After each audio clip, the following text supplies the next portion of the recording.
ఈ డ్రెస్ వచ్చేసి 10 ఇయర్స్ పాపకి బర్త్డే కోసం కుట్టిన డ్రెస్ అండి. దీనికోసం అయితే నేను 3 meters lehenga fabric, 1 meter velvet fabric top కోసం తీసుకున్నాను. పెప్లం టాప్ లాగా కుట్టేసి కింద అయితే లెహంగా లాగా కుట్టాను. దీనికైతే చిన్నగా బౌ ఇచ్చానండి. కావాలంటే ఉంచుకోవచ్చు, లేదంటే తీసేసేటట్టు పిన్ కూడా పెట్టాను. దీనికోసం అయితే నేను హిప్ బెల్ట్ను కూడా స్టిచ్ చేసేసానండి.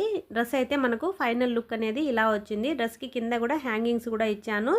ఈ లెహంగా ఉంది కదండి, ఇది కట్టుకునే విధంగా కాకుండా దీనికి బాడీ వచ్చేలాగా స్టిచ్ చేశాను. ఎందుకంటే చిన్నపిల్లలు మెయింటైన్ చేయలేరని చెప్పేసి కస్టమర్ కోరిక మేరకు మనము నడుముకి బెల్ట్ కట్టుకునేలాగా కాకుండా ఇలా బాడీ లాగా పెట్టేసి బ్యాగ్ కూడా దీనికి ఓపెన్స్ వచ్చేలాగా విప్పి తీసుకునేకి ఈజీగా ఉండేటట్టు ఇలాగైతే కుట్టాము. టాప్ అయితే పెప్లం టాప్ అండి, విత్ రఫుల్ హ్యాండ్స్తో. ఇలా బౌని మనం కావాలంటే ఉంచుకోవచ్చు, తీసేసేటట్టుగా పిన్ అయితే పెట్టి స్టిచ్ చేశాను. దీనికైతే నేను హిప్ బెల్ట్ కూడా ఇచ్చాను. బ్యాక్ అయితే ఓపెన్స్ పెట్టేసి పోట్లీ బటన్స్ పెట్టాను. వీడియో నచ్చితే లైక్ చేయండి.